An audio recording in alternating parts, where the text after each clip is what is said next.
आमदार आणि खासदार 5% निधी खर्च करावा या मागणीसाठी प्रहार अपंग क्रांती आंदोलनाचे धरणे आंदोलन। जिल्हाधिकारी दालनात विविध मागण्यांसाठी प्रहार दिव्यांग अपंग क्रांती आंदोलनच्या वतीनं प्रहार संघटनेचे संस्थापक अध्यक्ष बच्चू कडू यांच्या आदेशानं दिव्यांगांनी ठिय्या आंदोलन केलं आहे। या धरणे आंदोलन दरम्यान जालना जिल्हा परिषदेचे मुख्य कार्यकारी अधिकारी मीनू या जिल्हा अधिकारी कार्यालयापासून जिल्हा परिषदकडे जात असताना दिव्यांगांनी त्यांचा रस्ता अडवला। 2 तास जिल्हा परिषदेचे मुख्य कार्यकारी अधिकारी मेनू यांना जिल्हाधिकारी कार्यालयात थांबावं लागले। दिव्यांगांनी जोरदार घोषणाबाजी सुरू केली। मीनू यांनी धरणे आंदोलनाला भेट द्यावी, दिव्यांगांच्या भावना समजून घ्याव्या या मागणीसाठी अंगरक्षक यांच्याकडे विनंती केली। मात्र मीनू यांनी परत जिल्हाधिकारी कार्यालयाकडे गेलेत। दिव्यांगांच्या प्रश्नांकडे त्यांनी दुर्लक्ष केलं। आमदार आणि खासदार यांनी 5% किती खर्च करावा यासह विविध मागण्यांसाठी आज राज्यभरात जिल्हाधिकारी कार्यालयासमोर धरणे ठिय्या आंदोलन करण्यात आले। जिल्हाधिकारी कार्यालयातील प्रतिनिधी दिव्यांगांच्या मागण्या समजून घेण्यासाठी आले असता दिव्यांगांना मान्य नसल्यानं दिव्यांगांनी थेट जिल्हाधिकारी कार्यालयात शिरले आणि जिल्हाधिकारी आशिमा मित्तल यांची केबिन तोडण्याचा प्रयत्न केला। मात्र पोलिसांनी समजूत काढत दिव्यांगांनी जिल्हाधिकारी कार्यालय केबिन समोर ठिय्या आंदोलन सुरू केले। उपजिल्हाधिकारी हदगल यांनी दिव्यांगांच्या भावना समजून घेतल्या। 19 डिसेंबर रोजी दुपारी 3 वाजता जिल्हाधिकारी आशिमा मित्तल यांच्या प्रमुख उपस्थितीत जिल्हाधिकारी कार्यालयाच्या सभागृहात दिव्यांगांच्या मागण्यांसंदर्भात बैठक आयोजित करण्याचं आश्वासन दिलं आहे। यावेळी दिव्यांगांनी आपले आंदोलन मागे घेतले। यावेळी जिल्हाध्यक्ष मोहन मुंढे, जिल्हाध्यक्ष रवींद्र अंभोरे, सकल दिव्यांग सामाजिक संघटनेचे जिल्हाध्यक्ष राहुल मुळे, सतीश वाघ, शंकर शिरगुळे, नरेश वाडेकर, जावेद शेख, अशोक नागवे, बालू गोडे, द्वारकाबाई गोडे, संगीता बोंद्रे, दीपाली गोरे, राधाकिशन धोत्रे, माऊली कदम, सचिन शामराव कांबळे, सत्यभान भोजने, अर्जुन भुतकर, हनुमान माने, यशोदा लबासे, शबाला शेख, अनिता शिंदे, लता जोशी, सविता बोराडे, अल्ताफ मोमीन, कृष्णा सुरासे, राजेंद्र गाडेकर, गोविंद कुरेशी, फिरोज शेख, नूर, विजय ठोले, सुनील निकाळजे, पांडुरंग एळवे, शेख शेरखान पठाण, ज्योती चव्हाण, संगीता कोरडे, भारत राठोड, अशोक बोचरे, विश्वनाथ सुरूक, सुरेश निर्माडे, विजय भवर, अशोक जमदाडे, राम चव्हाण, बाळू आगलावे, नागराज अंबिलवादे, रंगनाथ शिंदे, विलास कांबळे, विठ्ठल चव्हाण, रवींद्र गोविंद चिखले, अनिल महापुरे, रवी तायडे, शाहरुख शहा आदींची उपस्थिती होती। दिव्यांग कल्याण विभागाचे तुकाराम मुंढे साहेबांनी आता सध्याला बोगस लोकांची धडाका धरला कारवाईचा आणि त्या धडाक्यामध्ये काही आमदार भारतीय जनता पार्टीचे त्यांना निलंबित करा अशी मागणी करत आहे। ते बी कुठं जिथं दिव्यांगाचे प्रश्न चांगल्या प्रकारे मांडायला पाहिजे, जिथे ग्रामीण भागातील प्रश्न असतील, जिथे लोकांवर न्याय आणण्याच्या गोष्टी जिथे होतात, म्हणजे पवित्र सभागृह, त्या सभागृहात काय मागणी केली, एका चांगल्या अधिकाऱ्याला म्हणजे IAS अधिकाऱ्याला, आपण त्यांना ओळखतो मुंडे साहेबांना, कारण ते इथे कलेक्टर होते बरोबर, आणि आज ते आल्यापासून दिव्यांग कल्याण मंत्रालयाचा चांगल्या प्रकारे पदभार त्यांनी स्वीकारला आणि काम सुद्धा चांगले होऊ लागले। अनेक लोक बोगस त्यांनी केलेत। बीडमध्ये आतापर्यंत त्यांनी 35 ते 36 अधिकारी आता या मागच्याच प्लॉटमध्ये निलंबित केलेचे बोगस दिव्यांग प्रमाणपत्र काढून त्या लोकांनी नोकरी हडप केली आणि आता 311 लोकांचा लॉट आहे आणि अनेक जिल्ह्यामध्ये त्यांनी चौकशी चालू केलेली आहे। प्रत्येकाला COला असेल, जिल्हाधिकाऱ्यांना असेल, त्यांनी आदेश दिलेले आहेत की या उदाहरणार्थ जालना जिल्ह्यामध्ये किती दिव्यांग आहेत त्यांची यादी घ्या आणि त्यांची फेर तपासणी करा। हे काम कोणी करताय? तुकाराम मुंढे साहेबांनी। मग अशा चांगल्या अधिकाऱ्याला जर समजा हे आमदार लोक, अहो जे 4थी पास आमदार आहे तो IAS अधिकाऱ्याची बरोबरी करतो, म्हणजे किती निर्लज्जपणा झालाय बरोबर आहे। कशामुळे हे आपले जे लोक आहेत, आपण अंगठेबाजू लोक निवडून दिलेले, त्यांना आखलीचा पत्ता नसतो आणि पुन्हा देवेंद्र फडणवीस साहेबांनी पुन्हा GR काढलाय की कुठलाही आमदार आला तर अधिकाऱ्यांनी काय करायचंय, उभा राहायचंय। लाज वाटते का तुझे? अरे ते शिकून सरून अधिकारी झालाय, डोक्याचं दही केलंय त्यांनी, 4-4 वर्ष तो तिथं शिकलाय आणि कुठेतरी अधिकारी झालाय आणि हे अंगठ्या बाजूला आलं की त्यासाठी उठायचं, ही कुठलं GR आहे? असे GR काढणारा जर सरकार आपल्या महाराष्ट्रामध्ये असेल आणि ते जर आपल्या तुकाराम मुंढे साहेबांना त्रास देत असेल तर मी म्हणतो आपण उद्या परवा रस्त्यावर उतरून या गोष्टीचा निषेध करणार आहोत। कोण कोण याच्यामध्ये समर्थन देणार आहे? सगळ्यांचे खूप खूप धन्यवाद, कारण की तुकाराम मुंढे साहेब आपल्याला पाहिजे आणि ते माणूस जोपर्यंत आपल्या दिव्यांग विभागाला आहे तोपर्यंत आपल्या दिव्यांगाला कुठेतरी न्याय मिळण्याची आशा आणि किरण आहे। त्याच्यामुळे प्लीज सर्वांनी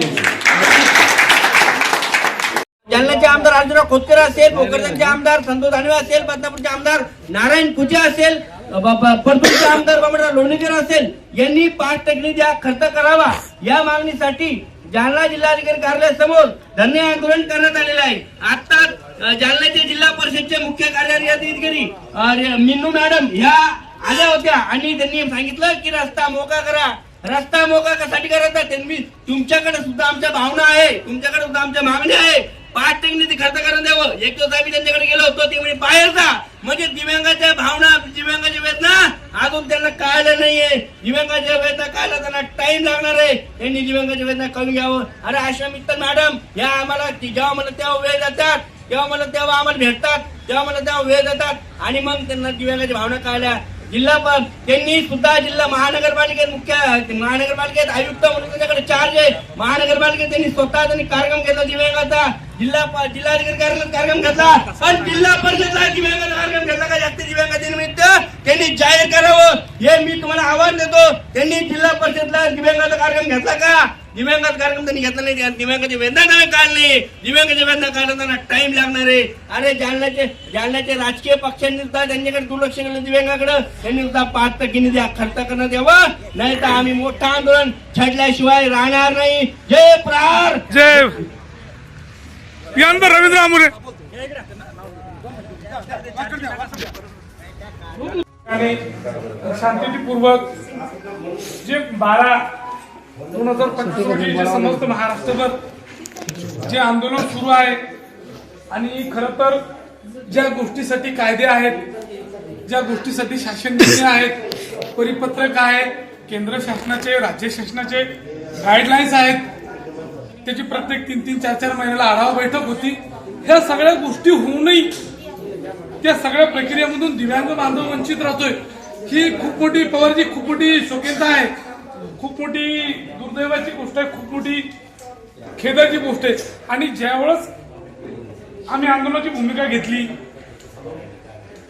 आम्ही दलनामध्ये भूमिका घेतली, त्यावेळेस सगळे अधिकारी एकत्रित आले. आता आम्हाला म्हणते की आता पत्र काढू, आम्ही त्याला तुम्हाला आश्वासित करू, त्याला निवेदन. मग इतक्या दिवस तुमची प्रत्येक महिन्याला जी आढावा बैठक होती, मग त्या आढावा बैठक मध्ये जिल्ह्याचा जो प्रमुख असेल त्या प्रमुखाचं काम असतं विचार, बाबा तुझ्याकडे ती जबाबदारी ना, मग ती जबाबदारी तू आतापर्यंत किती पार पाडली, तू किती काय केलं? तुम्ही 7वं वेतन घेता, 8वं वेतन घेता, घर भत्ता घेता, घराचा भत्ता घेता आणि तुमच्या खिशामध्ये माहत नाही एवढे दर महिन्याला पगार घेता. हे आमच्या दिव्यांग बांधवाच्या पाया पडू नकापर्यंत ज्या वस्तू खरेदी करतात ते मार्ग ते टॅक्स भरतात, त्या टॅक्स रूपामध्ये तुम्हाला एवढं आलिशान हे बंगले पण ते आमच्या दिव्यांगालाच का वंचित राहतो हा प्रश्न इथं मला करावा लागतोय. आणि 4-4, 5-5 महिने झाले त्यांचं दिव्यांगाचं मानधन त्याला वेळेवर मिळत नाही. हे बिचारे त्या तहसीलदाराला, संबंधित तहसीलदाराला विचारते, तहसीलदार म्हणतोय बजेट नाही. पण बजेट नसल्यामुळे यांचे 3-3 महिने पगार होत नाही. पण कधी असं झालं नाही की वर बजेट नसल्यामुळे कलेक्टरचा 4-5 महिन्यापासून पगार झाला नाही. अशी महाराष्ट्रामध्ये कोणतीही घटना कोण्या वृत्तपत्राच्या माध्यमातून किंवा कोण्या न्यूजच्या माध्यमातून माझ्या कानापर्यंत आला नाही. पण जेव्हा ह्या दिव्यांग बांधवाचा विषय होतोय तर यायला सगळं तो तहसीलदार सांगतोय बजेट अभावी तुमचं 3 महिन्यात पगार नाही आली, बजेट अभावी. पण एखाद्या व्हिडिओची पगार थांबली बजेट अभावी, एखाद्या पोलीस अधीक्षकाची पगार थांबली बजेट अभावी, एखाद्या पोलीस निरीक्षकाची पगार थांबली बजेट, असं कुठलंही उदाहरण आपल्या समोर येत नाही. आजचं जे आंदोलन आहे अजूनही आम्ही शांततेत आहे. पण जसंही आता मी सगळं इथली जी परिस्थिती आहे ती आमचे दिव्यांग हृदय सम्राट वंदनीय बच्चूभाऊ कडू, आमचे दिव्यांग कल्याण मंत्री अतुलजी सावे, आमचे दिव्यांग कल्याण मंत्र्याचे सचिव तुकारामजी मुंडे यांच्यापर्यंत सर्व माहिती पोहोचली. आणि अजून 1 तासभर आमचा जो संयम राहणार आहे, मग आम्ही सतत मॅडमच्या दल्लामध्ये जाऊन बसणार आहे. आणि जेव्हापर्यंत आमचं समाधान होत नाही तोपर्यंत आम्ही जाणार नाही. तर नेहमी तेच आंदोलन करा. नेहमी एकदाच आम्हाला काय करा, त्याला मॅडमला विनंती राहील, जर आमच्या मागण्या तुमच्याकडून होत नाही तर डायरेक्ट गाडी बोलवा, गाडीमध्ये आमच्या सगळ्या दिव्यांगाला टाका आणि एकदाच आम्हाला कारागृहामध्ये बंद करा. जेणेकरून त्या दिव्यांगाला जो दैनंदिन जो त्रास आहे तो एकदाचा कुठेतरी थांबत. कारण की आमदार आहे 30 लाख निधी खर्च करत नाही. आमदार प्रत्येक 5 वर्षाला येतोय, सामूहिकरित्या आमच्या घरी येतोय, आमच्या हात जोडतोय, आमच्या पाया पडतोय. आणि लोकशाही म्हणती दिव्यांगाने मतदान केलं पाहिजे, आपला हक्क बजावला पाहिजे. आम्ही लोकशाहीचा आदर करतो, लोकशाहीचा सन्मान करतो, आम्ही मतदान करतो. पण त्या आमदारालाही आमचे कधी प्रश्न कळले नाही त्या खासदारालाही आम्ही मतदान करतो. परत आम्हाला शासन सांगतंय की तुम्ही लोकशाहीचा हक्क बजावा, तुम्ही लोकशाहीचे घटक आहेत, आम्ही त्यांना मतदान करतो. त्यालाही आमचे प्रश्न दिसत नाही. नगरसेवक आमच्या तिथे येतोय, आमचं मतदान घेतोय, त्यालाही आमचे प्रश्न दिसत नाही. पण जे महाराष्ट्र शासनाने जे IAS अधिकारी, जिल्हा अधिकारी जे नेमलेत, कारण की शासनातला आणि प्रशासनातला जो दुवा आहे, शासनातला आम्हाला इथं काही शौक किंवा हाऊस म्हणून नाही आलो आम्ही, की आमच्या शासनातला प्रशासनाचा दुवा माननीय जिल्हाधिकारी कार्यालय म्हणून आमच्या व्यथा, आमचं कथन, आमचं जे काही दुःख आहे, आमच्या ज्या काही अडी अडचणी ते सोडवण्यासाठी काय म्हणून त्यांच्यापर्यंत आम्ही आलो.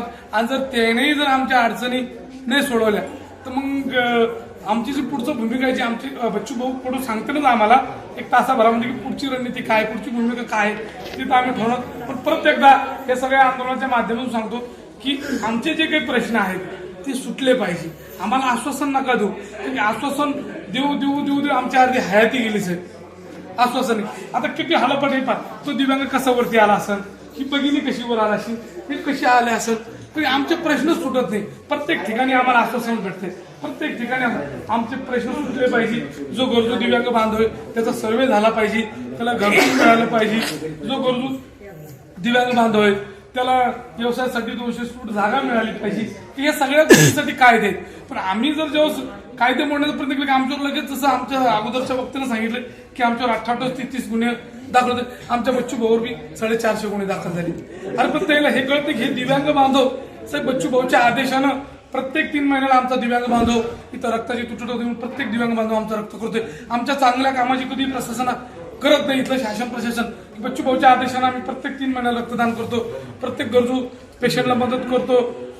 बच्चू भाऊ आमचे स्वतः 151 व्यवस्थेनं रक्तदान केलं. हे चांगले कामही मीडियानं, पत्रकारांना, आमच्या जनतेपर्यंत दाखवले पाहिजे.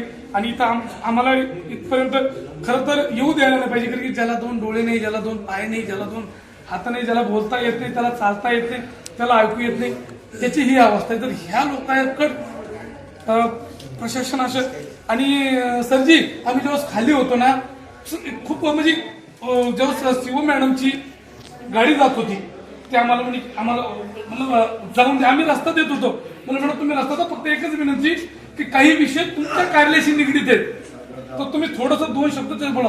तर सर सांगायला खंत वाटती की मॅडमना आम्हाला इग्नोर केलं आणि त्यांचे जे काही सुरक्षा रक्षक होते त्या सुरक्षा रक्षकांनी गाडी पाठीमागणं की एवढी दुर्दैवाची गोष्ट आहे. इतकी शोकंता वाटली, दुर्दैव वाटलं की मी तर म्हणतोय की देवा कोणाला आपण तो येऊच नको, पण कधी नाही तो असं म्हणते की ज्याच्या घरामध्ये दिव्यांग, त्याचा भाऊ, त्याच्या पोटी तेव्हा दिव्यांग, खरंच त्याला तेव्हा दिव्यांगाची अडचण कळलं का. मॅडम जर 2 मिनिटं आल्या असत्या, हो ठीक आहे मी सगळ्या व्हिडिओला पत्र काढते, कोणत्या कोणत्या ग्रामपंचायतीनं पाठ्यकी निधीने नाही खर्च केला मला सांगा, मी सगळ्याला पत्र व्यवहार करते, सगळ्याची मिटिंग लावते, काय बिघडत होतं. तेवढंच आमचं समाधान झालं असतं. दिव्यांग बांधवालाही चांगलं वाटलं असतं, नाही यार कुणीतरी आपली हाक ऐकणारा, कुणीतरी आपल्याला समजून घेणारा कुणीतरी आहे. ही तर आज तुम्हाला मला सर सगळे दिव्यांग तुम्ही कसं कॉपरेट केलं की सगळ्या शिस्तीनं चला, तुम्ही तिथला आदेश दिला दाबडे साहेबांना की यायला आतमध्ये येऊ शकते.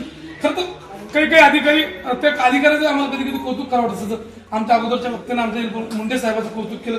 काही असे अधिकारी की ते आम्हाला सन्मान देतात, आमचे प्रश्न सोडवण्याचं प्राधान्य क्रमांक देतात.